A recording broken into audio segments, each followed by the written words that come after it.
starting. So, what from your journey he or she can learn, and what mistake he or she should avoid. That's Trust, just how it is. trust me, what you just said is reality of various students in India. Like they get there is a concept in India is called unpaid internship, where you will work like full-time employee, but you won't get a single dime. You are promising network, so give them network. You are promising learning to them, provide them with the resource through which they can upskill themselves. So this is what I think is wrong. So And I think these students just need to stop taking those opportunities, right? Like, no, they're not forcing you into them, so don't. there is a huge debate going on in India at this point of time about work-life balance. Few of our senior founder mentioned that we should work at least 70 hours a day if we want to grow in career. 70 hours a day? How's that even possible? Sorry, not a day. Sorry. My mistake. A week. 70 hours a week. Sorry. My only advice is start something of your own, right? Because I'd much rather you spend 70 hours on something that you're doing yourself and you're building than you doing it for someone else, right? Hi, Mike. How are you? Good, doing extremely well. It's a Sunday, so I'm taking a podcast call, so that means I'm working around the clock basically 24/7. But things have been going well. It's the life of a startup, and you got to take what you can get. Yeah, that's truly inspiring. Like you're working on Sunday as well. So, Mike, I would like to start this podcast with question: what inspired you to start Starter You while you're still a student yourself? Yeah, so it kind of came out of my own frustration. I was in school because I only just recently graduated, and I was Okay. surrounded by a bunch of motivated and really smart people. But every conversation kind of seemed to circle back to the same thing, like I can't get an internship, or I applied to 300 places and no one replied. Even the career services at our school felt outdated, even back in high school. But the process was really slow. It was resume driven, and often a lot of people or it didn't match really the pace of how students live and apply today. Like it's almost like the application process is not modernized. And I remember thinking, why isn't there a platform that's built specifically by students for students? And sometimes, that actually worked the way we needed it to, right? And that's where Starter You started, out of this feeling that, if no one was else going to solve the problem, maybe I could try to do my part and help the job market and help students on their journey on, how to start their career or how to, actually land their first role or internship.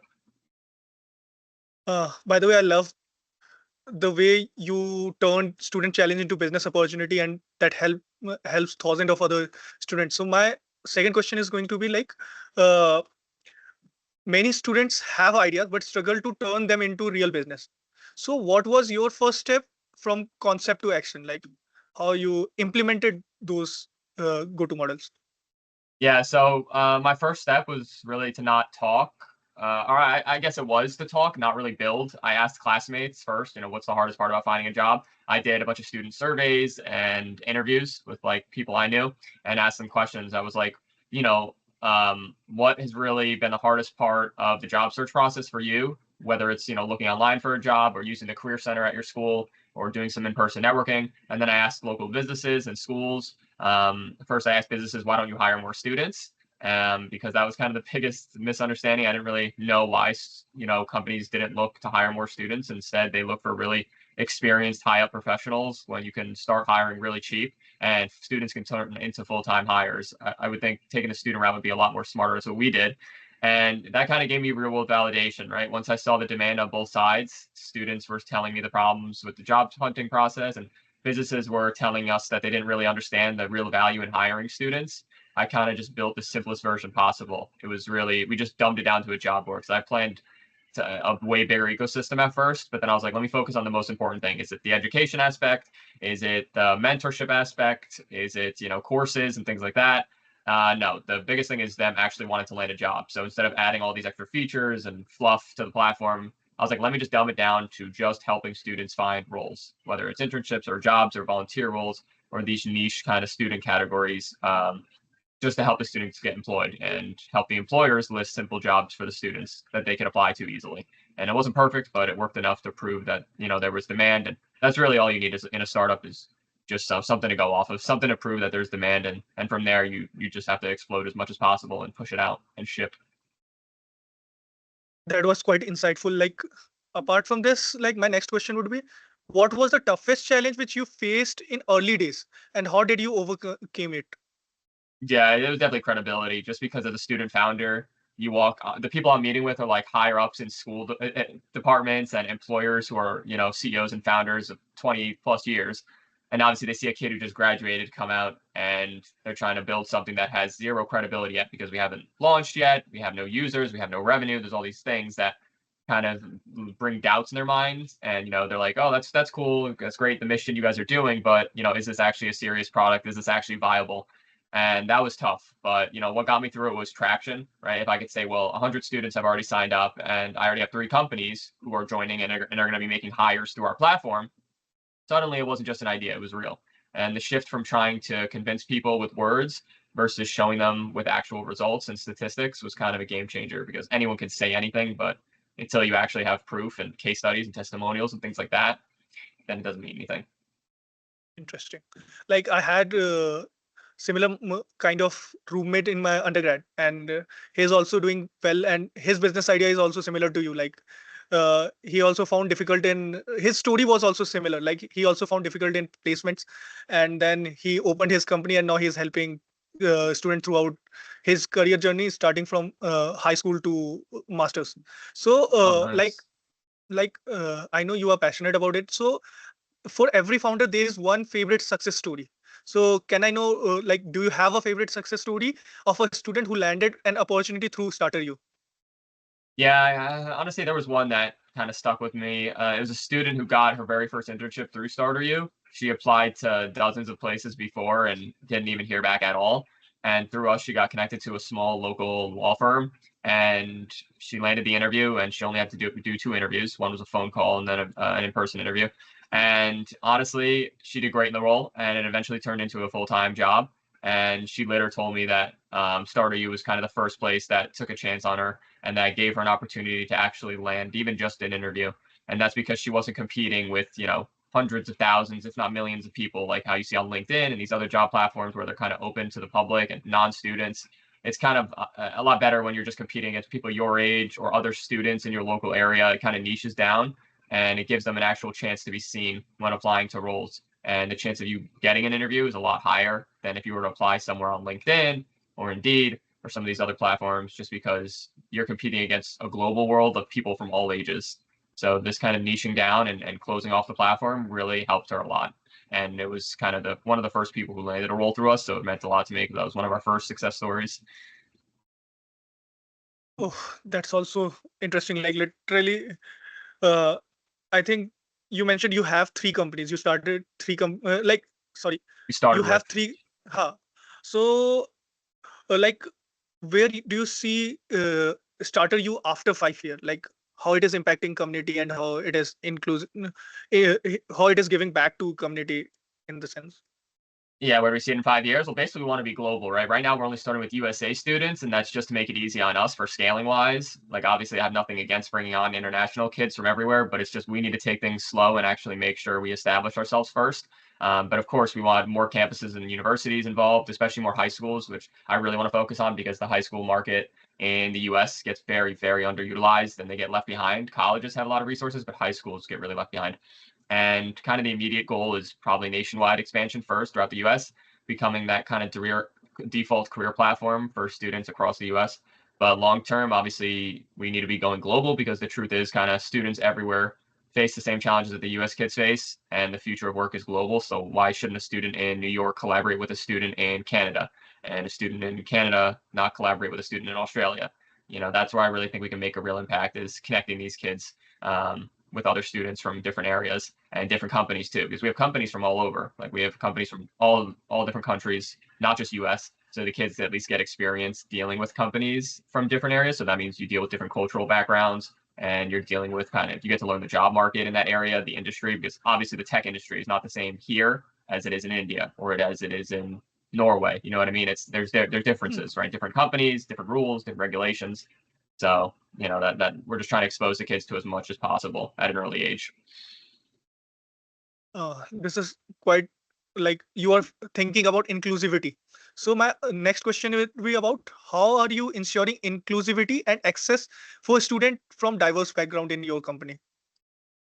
I would say we're making it, first of all, this site is incredibly easy to navigate, right? So there's an incredibly easy to use UI and UX, and we made sure of that just because we were dealing with younger kids, and it was probably the first time they were ever going to be going on a career platform. Obviously, some kids have used LinkedIn before, but for those kids who haven't yet, and have never used hard to use platforms, because LinkedIn is actually pretty hard to learn. Like there were some college kids in our grade who had to take classes or had serious issues learning how to use LinkedIn. And it took them some time and some learning curves. So we wanted to make sure that there was going to be none of that from the start. And not to mention, we also don't require resumes or cover letters, which is huge. So we kind of, you make a one-stop shop profile, and your profile is used in all of the applications on the platform. So you don't need to retailor your resume, write a new cover letter, go offsite to an external link and fill out a 10-sheet questionnaire. We're trying to create as little to no boundaries and eliminate all this red tape. And we also eventually are going to push mobile first, because not every student has access to a computer or laptop.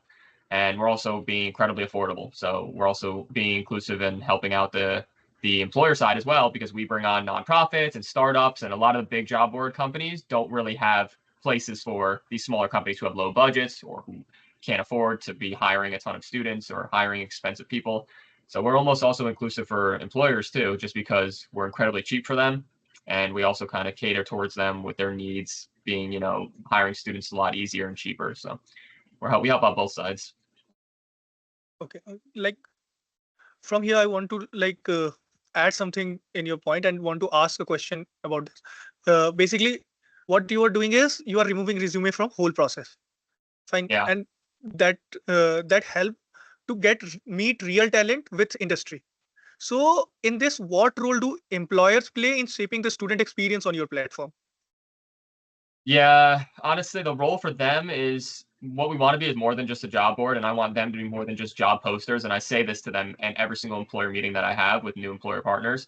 I say you're joining an ecosystem in a community, right? So your feedback tells us what skills are in demand, what students are doing well, where the gaps are, and this helps us create kind of resources and guides that prepares students better. Because again, the goal of Starter U is helping students start their career and start their first internship or their first job. And without the employer's feedback, without the employers kind of helping us be long-term relationship partners, we kind of can't help the students out, because employers also benefit when they invest in students early, and those relationships will often turn into long-term hires. So I try to get employers involved in different areas of the ecosystem and community we're building, like saying, we're doing this event. Do you want to be a sponsor? Do you want to be a collaborator? Do you want to help with this webinar? Do you want to teach these students this? What skills can you kind of offer? And in return, we'll give you guys free publicity and free PR. We just need help because you guys are industry experts, obviously, because they've been in business for however many years. So, come teach these students and come be a part of our community building stuff. And there'll be a really, really great long-term value that you can add to these students' life. And that's kind of what we focus on, is just making sure that they don't just use us for hiring. We want to make sure that we're really good relationship wise. That's quite insightful again. Apart from this, when we are going for a job market, I think two things are important. One is skill, and you are covering that by identifying skill gap. And the second aspect is communication and network. How you communicate your skill to employer, and how you network with different employer. So, what role in networking and communication does Starter you play? Yeah, see, that's kind of the issue. We didn't want to be a social media platform, because we know that that's how you kind of kill the the job process. Because if you look at companies like LinkedIn and Handshake, they've been starting to incorporate more like videos and job posting and tools to message people and post and react and all of these other things, where they're looking more like Instagram than they are an actual platform to help a student get employed. So, there's stuff out there where you can also use, obviously, I would never stop someone from using LinkedIn alongside Starter U, because Starter U is kind of like that, like a baby version of LinkedIn or a baby version of Indeed. It's to help you get started. So if you really need those big communication levels, I suggest you go to LinkedIn.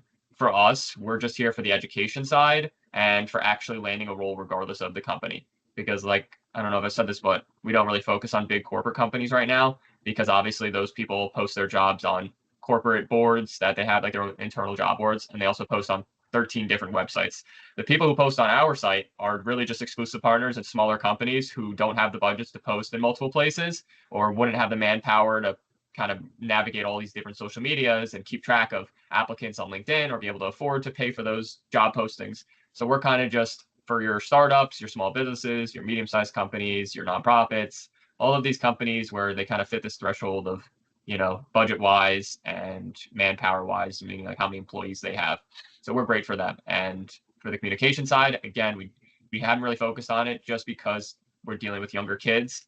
And when you add a lot of communication channels like messaging and videos and things like that, there could be a lot of problems that come in, not only because you're dealing with minors, but because you could deal with scams and phishing links, and there's a whole world, obviously. I mean, I don't even think I have to explain the amount of issues that can come up from allowing kids social media access or communication access. So we're avoiding that for now, but maybe we can find some workarounds and find some safe ways to allow students to communicate and network with employers and things like that. That's literally a grounded advice.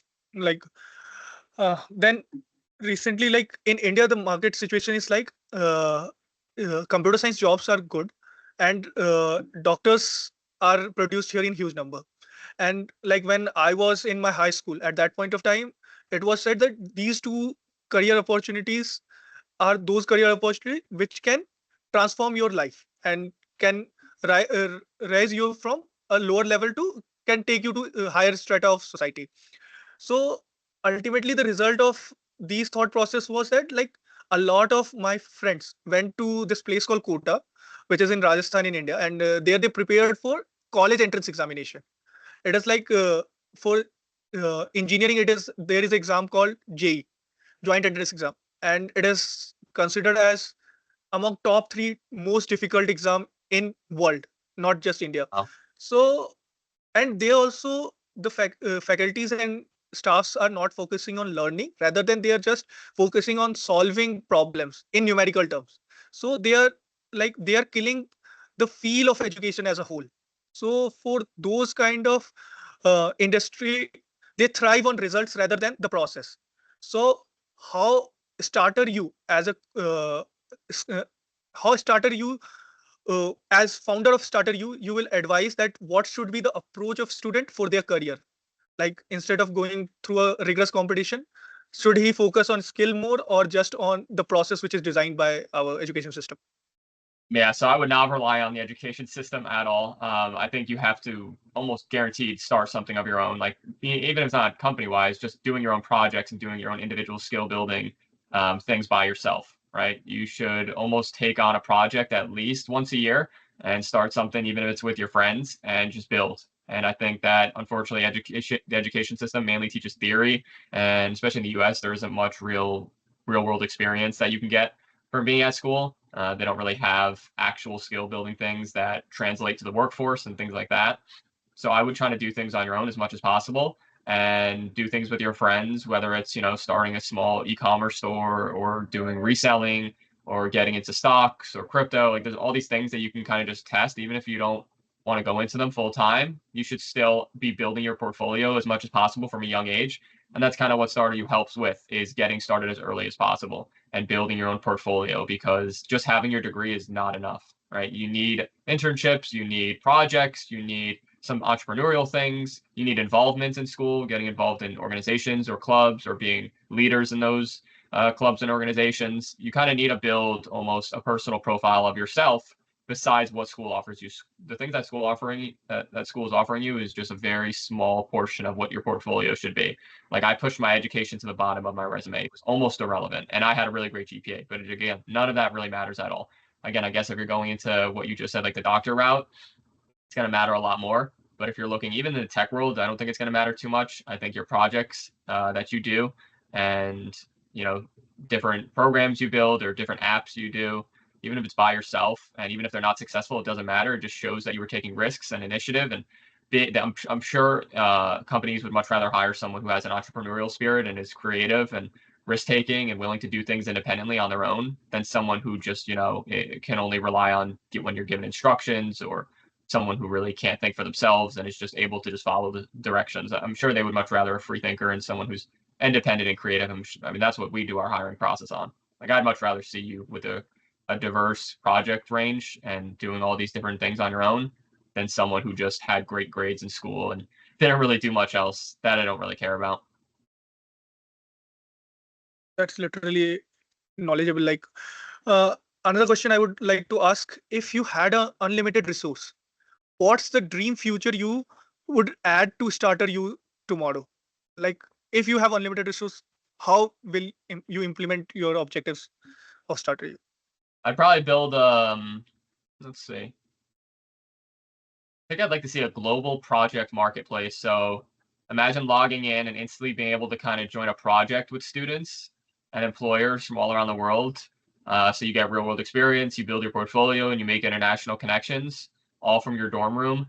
I think that would be really cool. So if a student is working on a project that he needs help with, he can kind of post it there and say, I'm looking for collaborators, or I'm looking for co-founders, kind of a community where if you wanted to start up a project, if you wanted to start up your own company or start up your own project by tomorrow, you'd be able to. You'd be able to post it and find people and find resources almost instantaneously.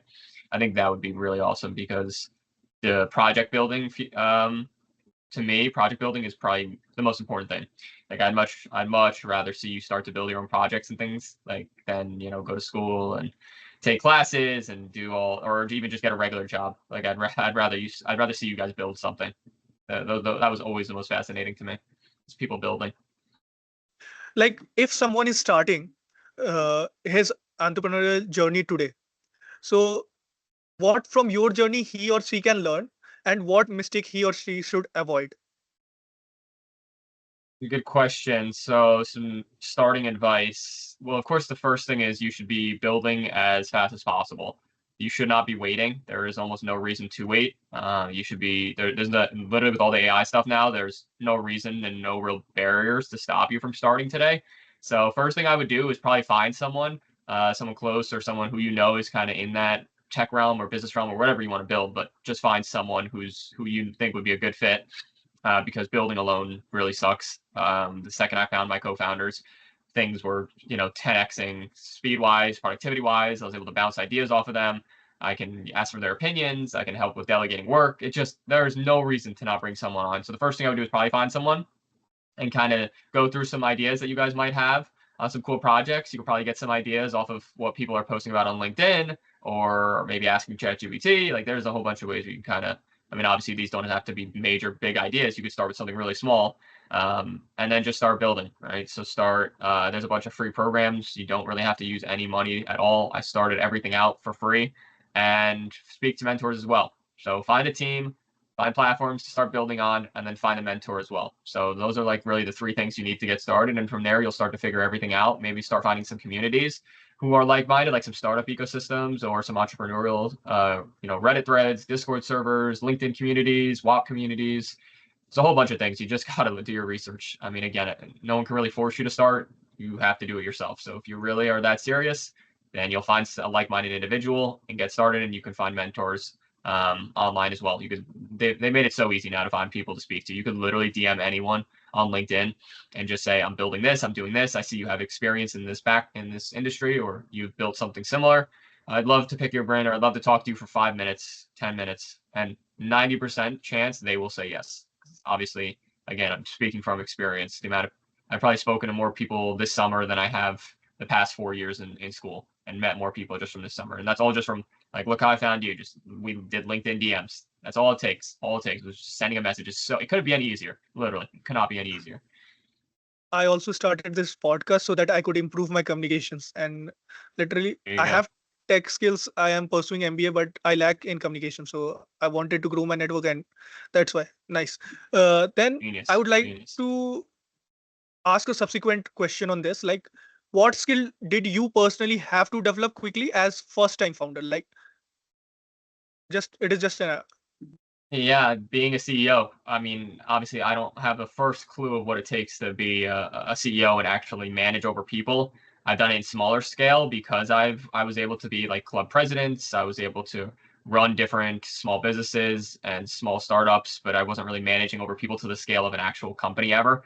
So I had to, and again, you have to play multiple roles at a startup versus when you're just doing a project, you're usually doing one thing. Like when I ran tournaments for basketball. I was managing over like one other person, and there wasn't much to do because it was just I, a super simple tournament, you know. And when you're actually a startup company owner, now we're dealing with sales, marketing, HR, tech, growth, all these different departments and areas where I basically have to learn. Like I had to learn the legal world, the finance world, the accounting stuff, and this is stuff that I hate. I don't like it at all. But unfortunately, you have to learn it because obviously you're not going to be able to hire these experienced people right away. So you got to teach it to yourself, or you got to talk to mentors, and they'll help you walk you through the process, or you have your co-founders help you kind of digest and learn this stuff. But again, it's just the hardest part is wearing multiple hats. Like when they say that, they are actually telling the truth. It's scary. Like the amount of things that you have to balance and learn. and figure out is really, really annoying. That's why I say build a team and find 1 to 2, 3 other co-founders who can help you split up this work. And you shouldn't be burying yourself in with all this knowledge and trying to figure it out by yourself because it's going to be extremely stressful. uh, insightful. Like one of my UG friend was pursuing entrepreneurship. So I asked him once, like, how you will explain your journey of running a successful company. So Yeah, his answer was like quite informal, or maybe I am crossing a line here. He said it is just like getting pregnant. It doesn't matter how many times you get fucked, just result matters. So that was his opinion, not mine. So I was just cracking a joke. So yeah. okay, So it's results. so like we are talking about results. So I would like to ask, what was your eureka moment? Like when you realized starter, you could be more than just a student project. Thing.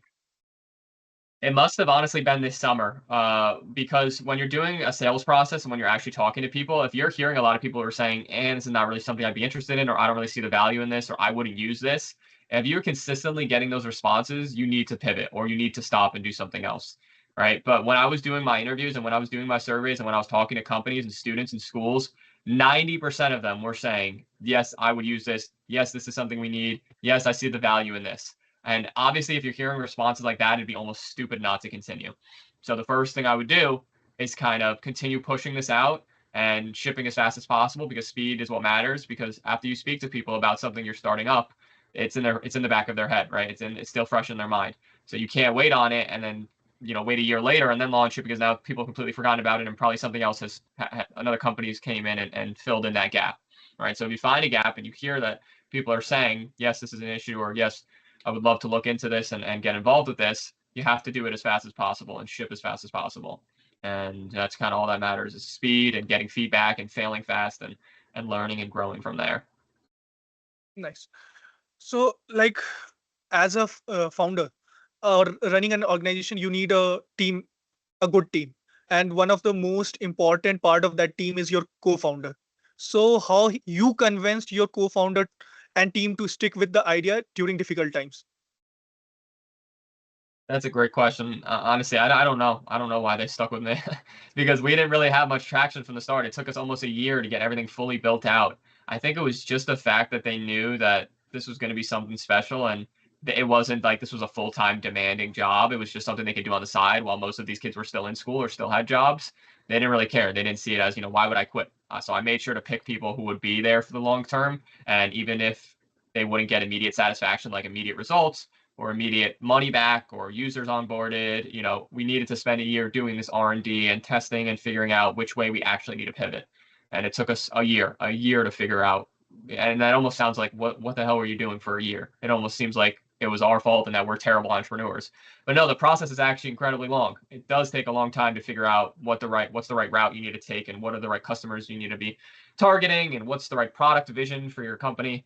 It takes a long time. So I made sure to find people who have that entrepreneurial spirit and who are okay with not instant gratification. Because there's obviously some people who are like, you think I'm going to work for a year and not get paid a dime and not get anything out of it? Absolutely not. But the people who I found can. We can go years and years and years without anything in return because we can see the long-term vision and we know what it takes to actually build something meaningful and impactful. So we're okay with no instant gratification. So you need to find people like that who are okay with, killing themselves over the company and who are able to work 24/7, 365 in building something way bigger than yourselves. That's just Trust how it is. trust me, what you just said is reality of various student in India. Like they get there is a concept in India is called unpaid internship, where you will work like full-time employee, but you won't get a single dime. They will say that you are getting skills and you are getting experience out of it. But when you use those experience and apply in any company, you won't get any shortlisting even. I have seen these things, and I've seen these practices more than 50% of India's college. Fine. So like I know I'd where love you to give my thoughts on that. uh, Yeah, I'd so love to give my thoughts on unpaid internships. I think they're really valuable. I did an unpaid internship in college, and I think the relationship you build with the employer is going to be incredibly meaningful because you're almost dedicating time without getting any pay. So the employer, if they're someone who actually has a soul, they'll respect you a lot more because you basically volunteered time and were willing to learn and help this company grow with nothing in return. So I would praise the person and I would keep that person close to me and help them with, networking, or if I knew other people or job opportunities, because there's been a lot of people who have kind of wanted to volunteer their time to start you, because obviously we're a startup and you can't pay thousands of dollars to people all the time. So there are people who are willing to volunteer their time, and a lot of them are like begging me, and I'm like, okay, I don't even really have much of a fit for you here. We don't have anything open, but I try to make room and open opportunities for students just to help them get something on their resume. Because again, our roles are remote, they're part time, super flexible, so there's not much downside to it. So a lot of students just love being able to meet the people on our team, adding it to their portfolio, and also getting free access to a bunch of platforms and resources that we have, and they get exposure to it and can now say that they're skilled in these different areas just from spending a month with us. But still you are providing them with learning and learning opportunities as well as networking with And other never co-founders. exactly, Yes, yeah. but in Indian context there is cultural difference in this as well. Like I started interning with various companies during my high schools. So Wow. they will expect you to deliver complete product, like which an engineer with 10 year of or 5 year of work ex will do. They won't give you any learning resources through which you can learn those skill or anything. They expect you that you will learn it by yourself. Various internship, even you have to pay for the learning as well. Wow. And it's in Yes, person sometimes too, like you have to travel to the location? yes, Oh, trust me. that's horrible. That's horrible. So that is where like I understand where it is coming from. Like India is transforming at this point of time. We opened our economy in 1991. Before that we were like sub-Saharan, we our per capita was less than sub-Saharan country as well. At this point of time we has different strata in our society. Like literally you can explain this, you can explain this by this analogy. Like the amount of population England, UK has, we have more than that number of population who are above the average income of United Kingdom. Then second strata came, where we can have whole population of Brazil with more than their per capita income. And then we Oh, have a large number of section, like around 80, 80 800 million, sorry, not 80 million, 800 million people who has their per capita income of average sub-Saharan country. Like the the second strata, that the Brazil one, is not transitioning from job market to business.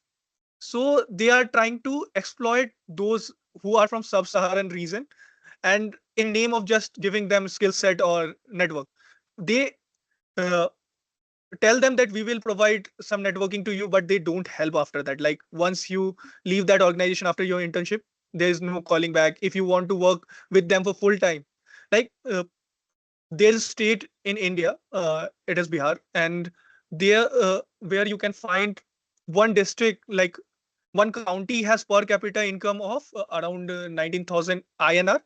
I guess it is less than 200 US dollar wow. annually. So they're exploiting this. So there this is what I found like wrong in this practice. So if you are promising, deliver those things. Like you are promising network, so give them network. You are promising learning to them, provide them with the resource through which they can upskill themselves. So this is what I think is wrong.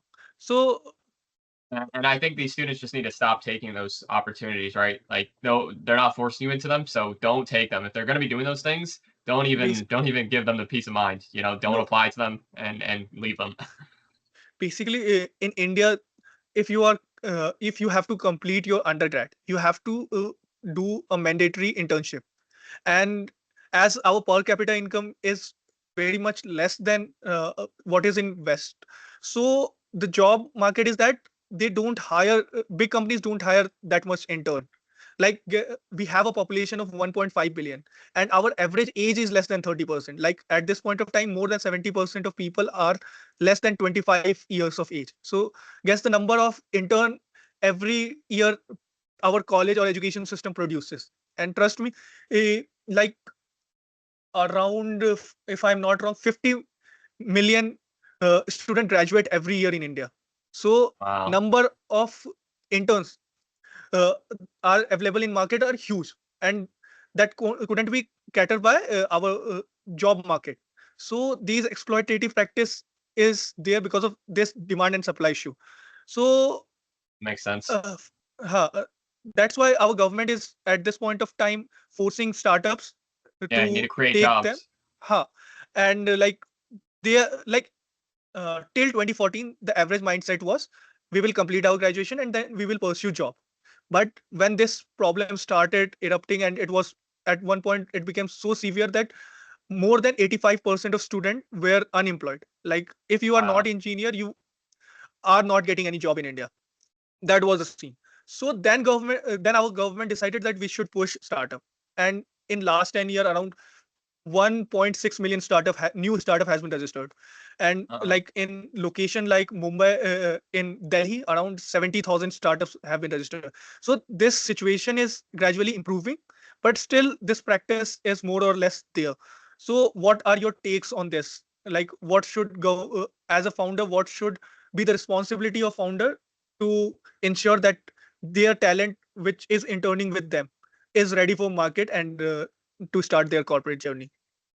And one of the things we're trying to help is certain companies want to start internship programs, even small businesses, because like medium-sized companies and even smaller guys can still run internship programs. They just one don't know how to do it, or two don't have the resources for it. So we're almost providing a pool of talent for these companies to be able to directly handpick new interns, and it makes it seamless for them to start internship programs, and it also helps students get more experience because it doesn't always have to be at these massive corporations like Microsoft or Apple or Amazon or Google. Like you don't need internships here. It's okay to have internships at smaller companies in order to work your way in and get a full-time position or even a part-time role. So what we're doing is trying to help these companies start up internship programs so that it opens new doors for students to land roles, because obviously smaller companies are more likely to hire younger talent and younger interns because it's cheaper and it's easier, and they can offer a lot of other things like learning because they're small companies, so they can actually focus on the few interns that they have versus these bigger companies who might hire 50 interns and not actually give each intern the care that they need and the education that they need. So we're trying to start more internship programs at these companies and help them to hire more students and help them teach more students. That's kind of the program we have lined up for this year. As you mentioned that you recently graduated from your college, Yeah, and from that, when I guess when you started, you were still in your college, started year. yeah, So yeah. how did you balance being a student and leading a startup at the same time? Pretty simple. You just basically have to have no life. I mean, you pretty much have to. I didn't have any social life really. I never went out. I never went to parties or events. My entire life was just starting my company, taking as many classes as I could so I can graduate early and so I can actually go full time into the company, because school was basically just a distraction. For me, it was almost just like a waste of my time. I really only used it for the network building, the getting involved in organizations and taking leadership roles, because I was president of clubs and I was an RSA and these different things to give me credibility and build me a portfolio and increase my network. But honestly, it's just you have to give up at all this because you will have enough time.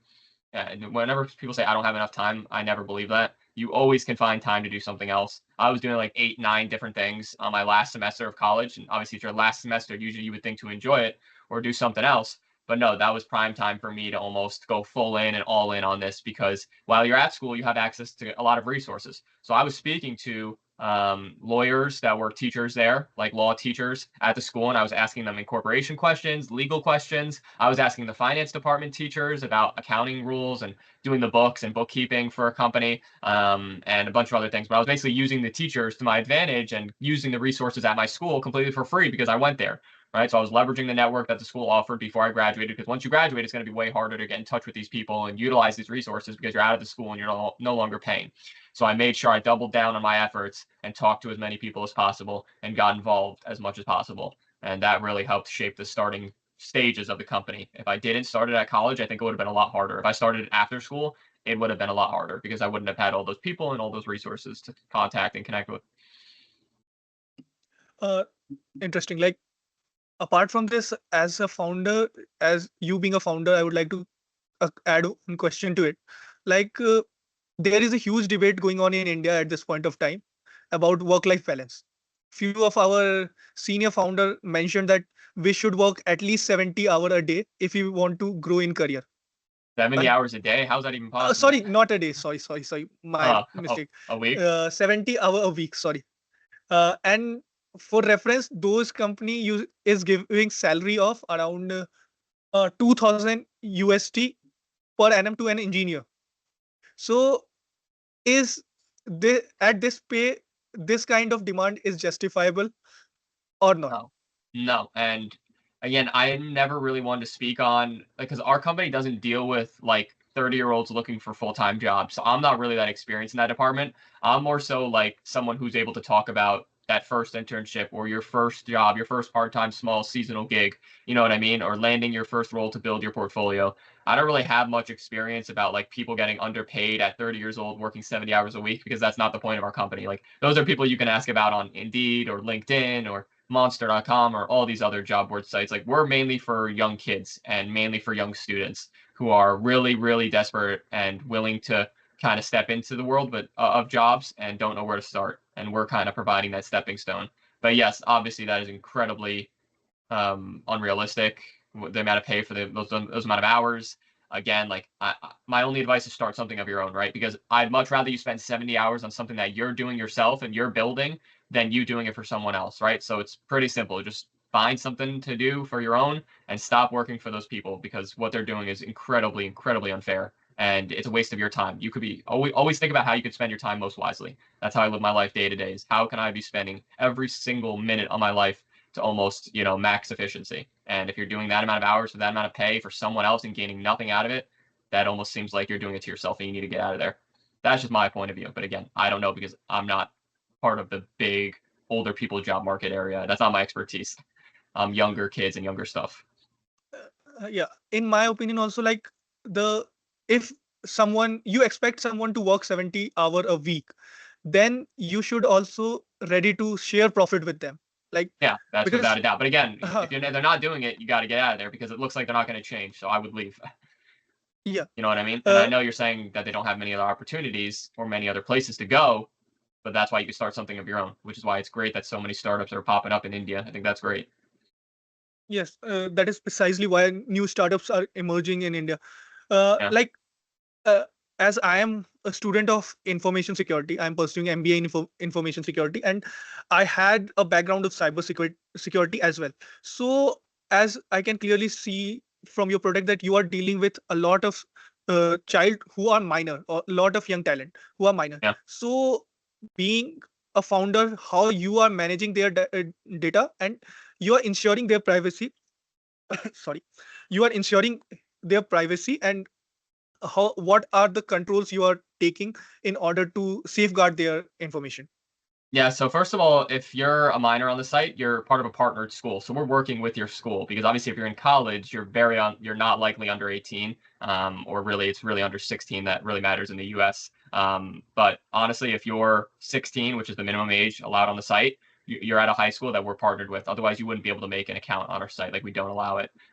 So essentially, what we do is work with the schools on making sure that the parents understand the platform and the parents understand the job search process. And we usually have the parents sign forms and the parents work with students. And we also ourselves go to these high schools and give them, webinars, excuse me, and kind of and do teaching models and helping kids understand how to navigate the job market, how to do interviews, how to build your resume, like really really great educational tools for the kids and getting them ready. And again, we don't make accounts for students. We make sure the students are fully in control of what they want to do. And if they want to apply to jobs, they can. If they want to make an account, they can. We don't do anything for them. We just provide the tool and provide the education and kind of be there for them along the way of their journey. But yeah, if you're a minor, you're at a partnered school anyway. So we're working with your principals and your career center and things like that. So it's not like you're by yourself and you're randomly making an account on the site as a minor. That just doesn't happen. That is quite interesting. Like, I want to ask another question. Like, Yeah, you mentioned about school, you are utilizing partner school, you are partnering with yeah, school, so they are definitely a collaborator in your uh, platform. yeah. So, apart from school, do you see university as collaborator, customer, or a competitor? A collaborator. So we partner with high schools and universities and colleges and kind of try to build long-term relationships with them. So when we do events like career fairs or speaker panels or hackathons or pitch events or other really cool things, we make sure the school gets involved and they help with our PR and marketing efforts and making sure it gets out to all the students so the students can actually take advantage of these resources and events. And learn from them and network from them and all these other different things. So they're definitely not competitors at all. They're friends. They're partners with us. Interesting. Like, as your leading starter, so I would like to ask a question. What is the biggest misconception people have about student employment platform? Huh, good question about student employment platforms. I guess that they think that if a role is posted on the platform, it's usually posted somewhere else. I mean, it's usually only posted on that platform, right?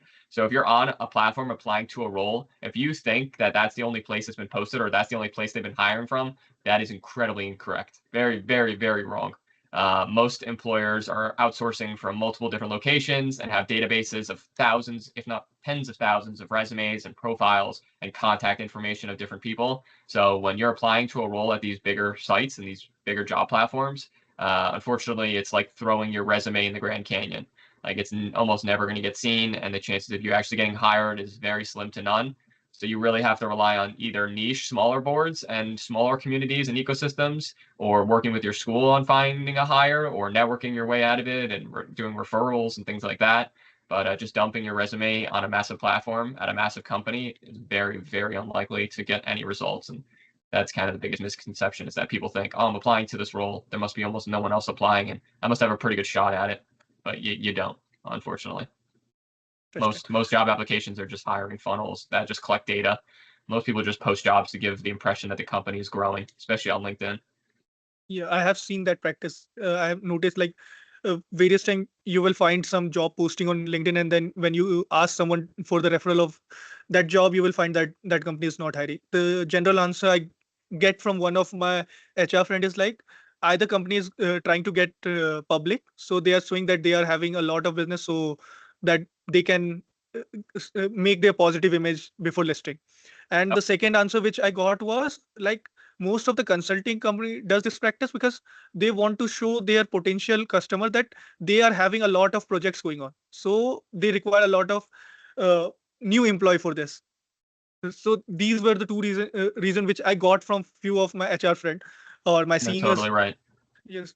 So uh, as you are leading this company, uh, how do you handle the challenge of scaling beyond just one university? Like, Yeah, that's the hardest part is getting into schools just because they're so bureaucratic and they have so much red tape. So one of the biggest things we rely on is one, we're free for schools, which is a huge, huge thing for schools is no cost because obviously their funding's been cut recently and usually their budgets are mm, not big. So us being free helps us get into schools. And also we rely on warm intros. So usually we'll ask schools, we'll say in return, since we're free and offering a lot for your school and your students, can you give us a warm introduction into an adjacent school in your area and kind of make an intro for us and get us a meeting with them just so we can also show them the platform and kind of help the economics of your town or your county.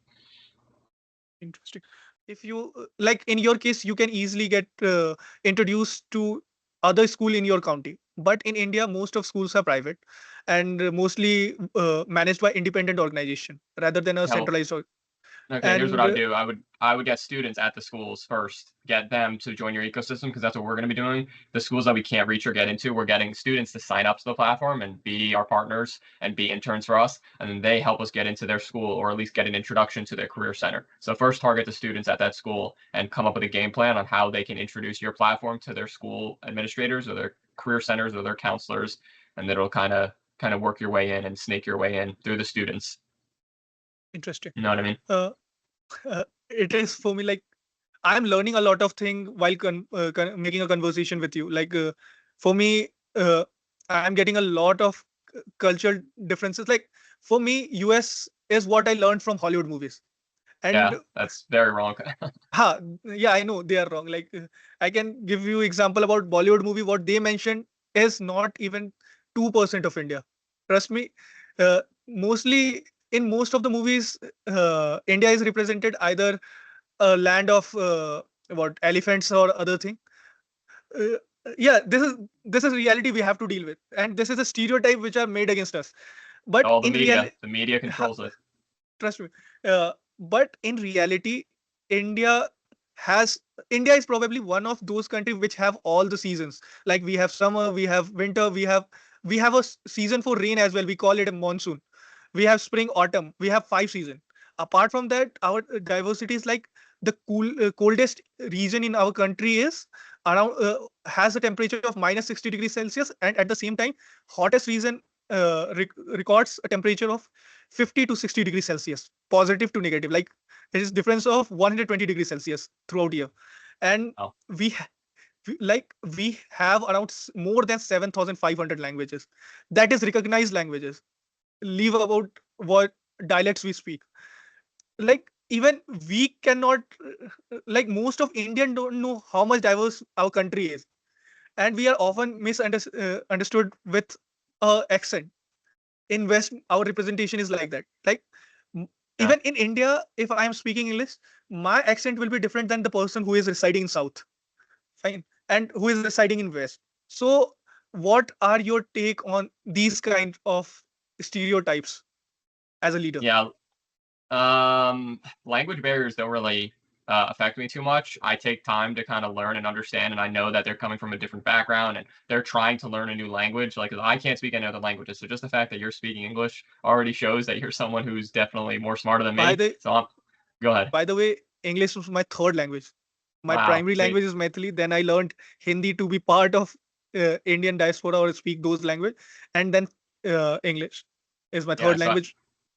yeah, just the fact that you're even willing to learn, and again, I do want to learn. Like I know a little bit of Italian, but yeah, just the fact that you understand and can speak multiple languages, I think the least I could do is take a little bit of time and learn your, try to work around the accent, which really isn't a big deal to me. So just the fact that you're even trying to speak my language and putting in that extra work and effort, the least I could do is just work around the small accent. Like I don't really care about that at all. And I deal with a lot of international students on our, like we have international students on our team. One of my co-founders was from India. I met him at Yeah, I have my seen. college. Yeah, so but he doesn't have too bad of an accent, but still, like there's some things like where I say phrases in American and he's like, what does that mean? So I'll have to explain it to him. I think it's kind of funny. Like I don't really care about it at all. I don't like get mad at it. I think it's funny teaching people new phrases and different terms and things like that. But yeah, so we deal with a bunch of international students and I always work around language barriers and I'm just super patient. Interesting. Like one of my friend, went to Germany for higher education, and we oftenly use a term expired. Like if someone died, we went on his or her last rites. We often call that person got expired. And Wow, from I've him, never heard of we that. trust me. Yeah, we even didn't realize that is not right word to mention them. Yeah, not at But all. so then when he talked to his colleague, he found out that is not a word which is generally used. So these are like trust me, British has colonized almost more than half of the globe, and every culture has modified the language a bit. And in India, India is mixture of more than thousand of culture, I can say. Like it is not even documented how much different culture we have. So in every part you will see a new phrase. Like our national language, we call it as Hindi, and in Hindi also we have various dialect. Like a person who is in up north won't understand the Hindi a West Indian is saying. So uh, this is one of the reason, like we found difficult to interact with a lot of foreigner or a lot of pe- in just foreigner, like whether it's Africa or US. So and because of these reasons, we are often misunderstood in international community. And I had been to a lot of Discord, and I have seen those racism against us. So I would like to take this platform and want to tell them, yeah, basically I am saying, yeah, it is a word for bro. You call bro, and we created our own word, yar. Fine. So you will often see me saying yar. So I'm That just means clearing you bro. up. Yeah. So Okay. by Yeah. this way, like it felt bad as an Indian that we are often misrepresented in different movies or different literature as well.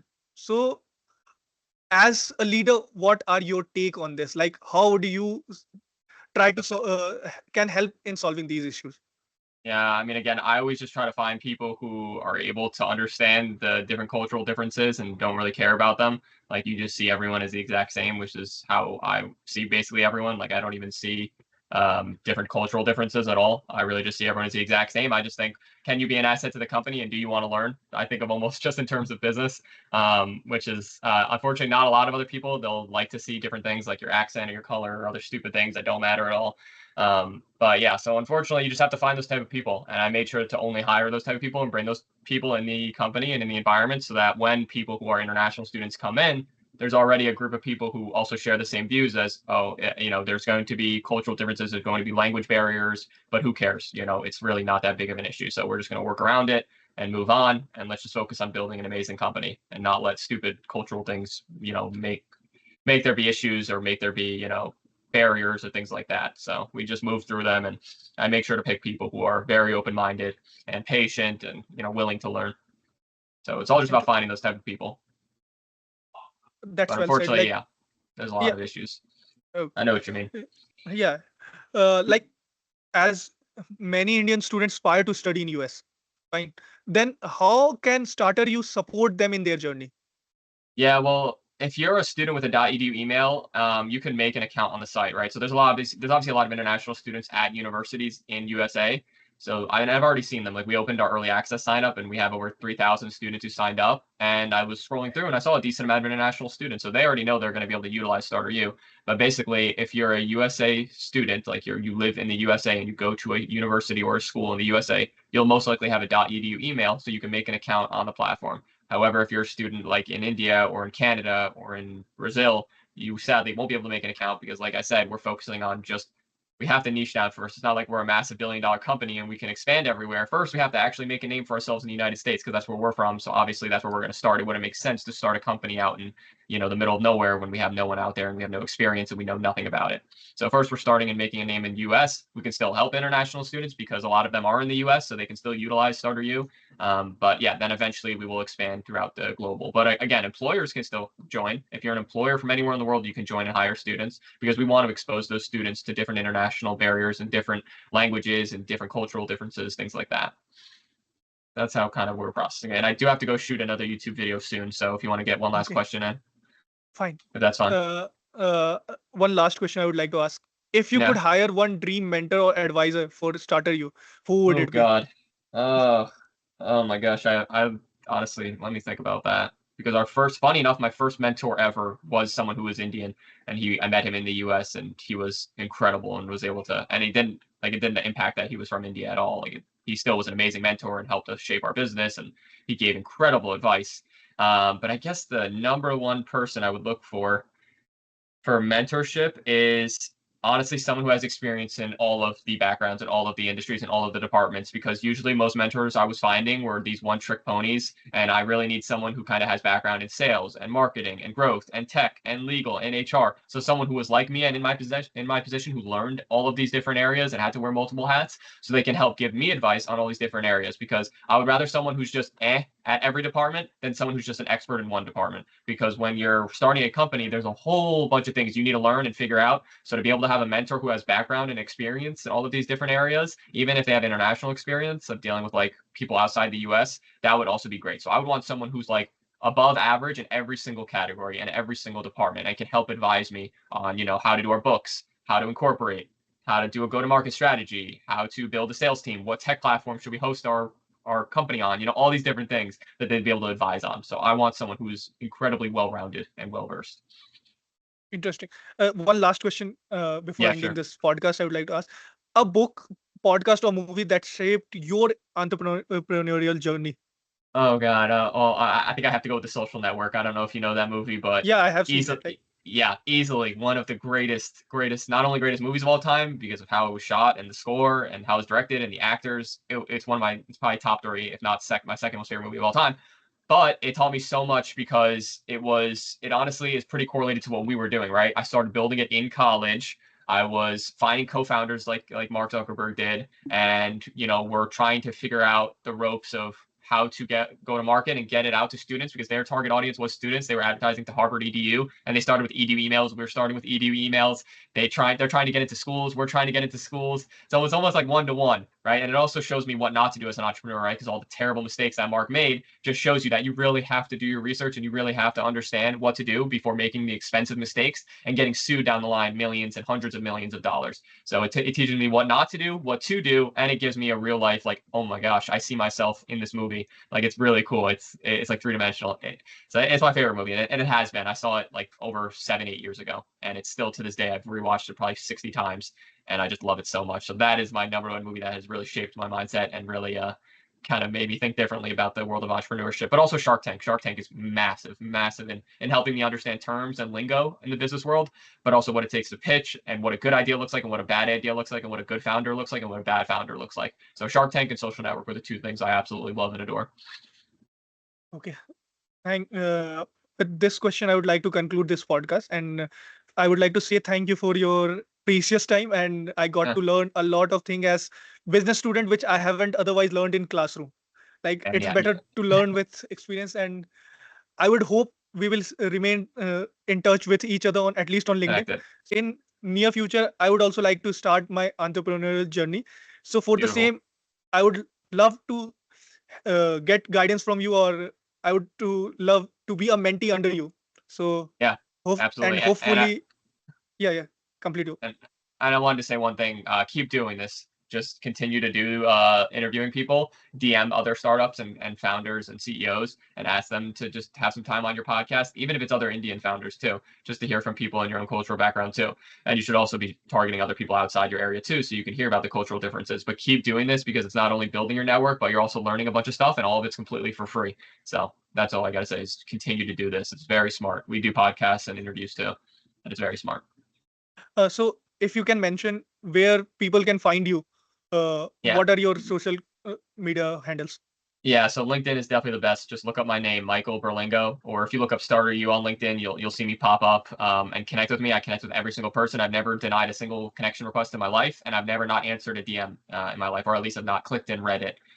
So I read all my DMs on LinkedIn, and I connect with every single person because I think if you're not willing to connect with people on LinkedIn, then get off the platform. There's honestly no point for you to be on there if you're not willing to talk to people you've never met. That's the whole point of LinkedIn, is networking and building your Rolodex and meeting people for the first time. So that's what I would say is find me on LinkedIn, and you can go to startu.com if you want to check out our website. But again, the best way is contacting me or connect with me on LinkedIn because you'll see my posts and you'll be able to DM me whenever you need to. So that's it. Okay, thank you, Mike. With this, I would like to conclude this podcast. Thank you again.